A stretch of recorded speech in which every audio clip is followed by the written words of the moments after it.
Eh bien salut à tous et à toutes, gamers et gamers sont toujours ici Crazy, et aujourd'hui on se retrouve pour une nouvelle vidéo. Alors c'était une vidéo sur Call of Duty Ghost, donc je vous pose vite fait le décor, mais pas trop étant donné que je me souviens plus du nom de la map, mais je sais qu'on est évidemment en domination, donc ça va être une petite partie sympa, je vais pas faire non plus un score de PGM Master, mais ça va plutôt être une partie plutôt pas mal dans l'ensemble, je vais quand même faire un bon score à la fin. Donc vous allez voir que je joue un petit peu changé encore, hein. J'aime pas trop jouer avec des armes fixes et tout. J'aime bien changer un petit peu, genre commencer avec une arme et en prendre une autre. Simplement parce qu'en fait je change d'arme selon si je me fais défoncer ou pas. Du coup là par exemple je joue à la... Ouais, je me souviens plus du nom, ça me reviendra sûrement plus tard. Donc ouais, je joue avec cette arme là, mais je vais sûrement changer si je me trompe pas pour prendre une autre arme. Donc ouais, moi j'aime pas jouer avec la même arme, tout ça, je trouve ça un peu nul. Parce que c'est pas intéressant je trouve pour le gameplay. Et puis j'ai toujours ce gros problème de shoot et de connexion, j'ai l'impression. Mais ça c'est un petit problème que je réglerai, mais c'est un petit peu ça en fait qui fait aussi je pense que mon niveau a baissé. Mais en même temps ça fait très longtemps que j'ai pas joué à Call of Duty. J'ai repris depuis que je refais des vidéos en fait. Parce que j'ai arrêté pendant au moins, je dirais bien 4 longs mois. 4 longs mois que j'avais pas touché à Call of. Donc je m'étonne un petit peu au départ j'étais un peu étonné que j'ai perdu le niveau et tout. Maintenant faut pas que je sois trop con non plus, en même temps ça fait 4 longs mois que j'ai pu jouer à Call of. Donc évidemment j'allais pas rester, j'allais pas avoir le même niveau que ce que j'avais avant. Avant j'étais plutôt, je sais pas pour me vanter, mais avant j'étais quand même plutôt bon, hein, j'étais plutôt content de mon niveau. Puis là franchement je trouve qu'il a pas mal vraiment, mais vraiment baissé. Je pense que c'est la connexion aussi qui fait ça en ce moment parce que j'ai une conne merde j'ai l'impression. Mais j'ai aussi un gros shoot de merde. Ça c'est un petit problème que je réglerai, enfin qui se réglera avec le temps. De toute façon c'est comme tout, hein. Faut toujours beaucoup de temps pour pouvoir se réaméliorer ou redevenir bon. Par exemple je fais des vieilles erreurs de merde que j'aurais pas fait en temps normal. Mais franchement non ça va quand même. Je suis pas non plus super dégueulasse, tant de temps dégueulasse ça. Par exemple là j'ai fait un truc que normalement j'aurais pas fait, c'était foncer. Mais je veux mais j'ai quand même de la chatte parce que vous voyez je le tue. Donc c'est plutôt cool. Mais sinon, voilà, sinon j'ai quand même pas mal perdu de niveau, mais ça c'est ça pour vous vous rendez pas compte vu que vous ne connaissez pas mon niveau avant, normalement, sauf si vous aviez vu mes autres vidéos avant. Et encore si c'est que sur BO2, pas sur Ghost. Donc vous en foutez peut-être un petit peu de ce que je vous dis. Et c'est normal que vous vous en foutiez un petit peu, j'ai envie de dire. Car je vous parle d'un truc que vous ne connaissez pas. Et c'est ça qui est cool avec moi. Parce que moi j'aime bien parler de choses que vous ne connaissez pas. Non franchement j'ai dit beaucoup de mots cool aussi, mais il faut pas m'en vouloir. C'est parce que j'aime bien ce mot, parce que je trouve cool. Non franchement aujourd'hui je viens pour vous parler d'un truc. C'est les équipements sur le PC. Et pour par exemple faire des vidéos, donc prendre soit par exemple un boîtier de chez Media ou un Elgato, un truc comme ça. Et moi je vais vous donner franchement mes conseils et mes avis et mes ressentis, oui, c'est mes ressentis sur ça. Donc tout d'abord faut savoir que pour les consoles, je pense que vous le savez, hein, il n'y a pas forcément de console mieux que les autres ou quoi. Par exemple, enfin la Xbox Slim a plus de Go normalement que la Xbox normale, mais, quand je dis Xbox normale par contre c'est Xbox 360, hein. C'est aussi la 360 mais la blanche. Donc normalement la noire a plus de Go, mais après c'est comme tout, enfin il y a un disque dur, vous pouvez en acheter un autre pour en avoir un plus puissant. Donc au niveau des consoles, franchement, il n'y a pas de console mieux que les autres ou quoi. C'est pareil pour la PS3, tout ça. Enfin, c'est deux consoles différentes, elles ont toutes les deux leurs caractéristiques. Et on peut bien évidemment modifier les caractéristiques. Bon, pas tout évidemment, on peut pas aller dans la console pour par exemple améliorer le graphisme ou des trucs comme ça. Mais on peut par exemple améliorer la quantité de stockage, hein, en achetant tout simplement une carte mémoire. Enfin, je sais pas comment ça se passe sur PS3, si on peut acheter une carte mémoire ou quoi, mais je sais que sur Xbox on peut. Donc, pour ce qui est de le stockage sur Xbox, franchement, il y a pas de console mieux ou quoi. Donc, c'est ça qui est plutôt cool avec les Xbox aussi, c'est qu'on peut vraiment modifier le stockage comme on veut. Il n'y a pas des trucs non plus extraordinaires, mais de toute façon, normalement, un truc Xbox, enfin, à moins qu'on soit vraiment un mec vraiment passionné ou juste un gros geek qui prend n'importe quoi, la Xbox, t'as pas besoin d'avoir des tonnes et des tonnes de masse de Go dessus pour pouvoir jouer, hein. Normalement le truc normal, enfin ça suffit quoi. Enfin, après ça dépend du jeu, je sais que j'avais des potes, ils avaient la Xbox 360 blanche et ils avaient pas assez de go pour pouvoir installer GTA 5. Donc ça je trouvais ça con quand même, c'était dommage. Donc voilà. Bon, maintenant je vais vous parler un petit peu au niveau des manettes. Donc je pense que vous savez, hein, il y a plusieurs types de manettes. Il y a les manettes donc, normales comme il y a sur la Xbox hein, qui sont fournies avec. Après il y a des manettes un peu personnalisées, donc c'est juste l'apparence qui change.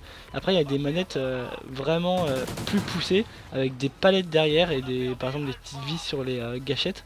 Enfin sur les gâchettes, vous comprenez ce que je veux dire. Tout ça pour en fait beaucoup de gens, il y a beaucoup de gens, enfin je sais pas si vous faites partie de ces gens là évidemment, mais il y a beaucoup de gens qui croient que c'est juste des manettes qu'on peut acheter comme ça pour le fun, histoire de dire ouais j'ai une manette trop stylée et tout avec des avantages en plus et tout. Mais en réalité ces manettes à la base elles sont surtout faites pour la compétition, tout simplement parce que par exemple les palettes ça permet de faire des choses plus rapidement, et, les vis sur les gâchettes et bien ça permet tout simplement de pouvoir tirer par exemple plus vite ou des trucs comme ça. Donc c'est vraiment utile si par exemple vous jouez à une arme qui tire balle par balle. Ça peut vraiment être utile. Mais sinon franchement ça sert pas à grand chose si on fait pas de compétition, parce que à part pour être le meilleur, mais après être le meilleur juste pour être le meilleur comme ça sans classement, sans rien, enfin je trouve pas ça top vous voyez. C'est pour ça que ces manettes sont plus faites pour la compétition, tout simplement parce que si par exemple vous êtes en LAN ou quoi que ce soit, et bah vous pouvez utiliser ces manettes là et ça vous donne vraiment un réel avantage. Et puis là il y a des lois à gagner et tout, donc là ça devient vraiment intéressant. D'où je privilégie on va dire le jeu Call of Duty pour compétition plutôt que jouer juste pour le fun. Moi je préfère jouer un peu plus compétitive, vers la compétitivité vous voyez, que jouer juste pour le fun, parce que je trouve qu'il n'y a pas trop d'intérêt à jouer juste pour le fun, parce que pour moi c'est un peu une perte de temps. Après évidemment les jeux vidéo ça reste un moyen de loisir hein, mais je sais pas, pour moi ça, si on joue juste pour jouer c'est une grosse perte de temps inutile, on pourrait faire des choses bien plus intéressantes. Après vous aimez peut-être perdre votre temps ou quoi que ce soit, mais après voilà je veux dire je vais pas aller insulter un mec qui joue juste pour jouer hein, parce que chacun joue comme il veut. Moi je joue pour la compétition, c'est bien, un mec va jouer pour le fun, c'est bien aussi hein. C'est pas le problème, mais moi je trouve que jouer pour la compétition c'est mieux, parce que tout simplement il y a plus de stress et plus de montée d'adrénaline quand on joue pour la compétition. Parce que imaginez on gagne par exemple d'un point en capture de drapeau ou domination, c'est serré, ou point stratégique aussi, et bah c'est une montée d'adrénaline, et je trouve que cette sensation là est vraiment énorme, parce que c'est vraiment un bonus on va dire, un avantage qu'il y a quand on joue pour la compétition. Et donc franchement c'est un des trucs que j'aime le plus. Donc après pour la compétition donc il y a les manettes, mais il n'y a pas que ça aussi. Il y a aussi les casques aussi, car vous devez sûrement savoir hein, un bon joueur compétitif un bon joueur compétitif ça s'arrête pas juste à la manette hein, ça va aussi jusqu'au casque, car avec le casque, pour ceux qui ne savent pas, on entend mieux en fait les bruits de pas et les détails qu'il y a dans le jeu. Donc ça nous donne un réel avantage sur les ennemis. Moi combien de fois j'ai failli mourir mais je suis pas mort grâce au casque, parce que j'entendais les ennemis, et c'est vraiment utile parce que si on utilise le son de sa télé ou de ses enceintes, et bah le son vient pas directement à nos oreilles. Du coup les choses qu'on devrait essayer de plus entendre, et ben on les entend pas forcément. Et c'est pour ça que en recherche et destruction, on a un réel avantage ceux qui ont des casques, car on entend les bruits de pas, donc on sait par exemple si un ennemi va arriver par là ou dans notre dos, et donc ça c'est vraiment cool je trouve. Après en casque il y a plusieurs marques, et donc il y a les Siberia, je crois que c'est, je sais pas si c'est les meilleurs, je crois pas. Il y a les Triton, il y a les Turtle Beach. Alors là je sais pas pour dénigrer la marque Triton ou quoi hein, mais franchement j'ai reçu beaucoup d'avis négatifs sur le Triton, comme quoi il était mort au bout d'un an, ou que le casque il marchait plus au bout d'un moment. Donc je trouve, Triton pour moi ce serait pas la meilleure marque à prendre. Beaucoup de gens pensent que c'est la meilleure parce que beaucoup en ont, mais ce serait pas la meilleure marque à prendre. Perso moi j'ai un Turtle Beach, il est vraiment bien. J'en avais un autre avant, il m'avait fait déjà 6 mois, il est même pas mort encore hein, il fonctionne encore. Et j'ai voulu changer tout simplement parce que je voulais en avoir un nouveau. Et franchement il marchait nickel, il marche nickel encore, on entend bien le son et tout. Et il m'a fait 6 mois, il marche toujours. Et là j'en ai un autre, et franchement les Turtle Beach en plus ils sont gros. Donc ça ce serait peut-être le désavantage parce que c'est plutôt lourd à porter sur la tête.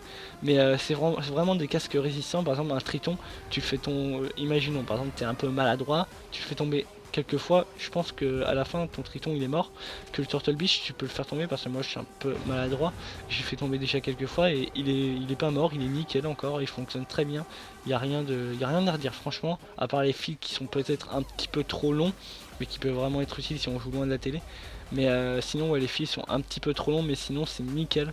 Donc pour moi les Turtle Beach ce sera les meilleurs casques. De toute façon quand on achète un Turtle Beach, normalement il y a écrit numéro 1 for gaming audio. Donc je pense que c'est les meilleurs casques gamer.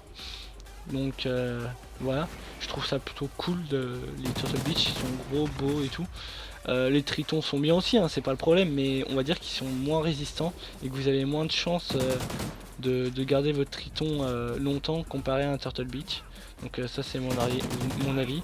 Après il y en a d'autres évidemment, il y a les Siberia, tout ça. Mais après, enfin, faut savoir ce qu'on prend quoi, faut bien se renseigner avant de prendre un casque parce que ça coûte plutôt cher quand même, c'est comme les manettes, hein, faut bien les configurer avant de s'en faire une manette SCUF par exemple ou une manette Burn.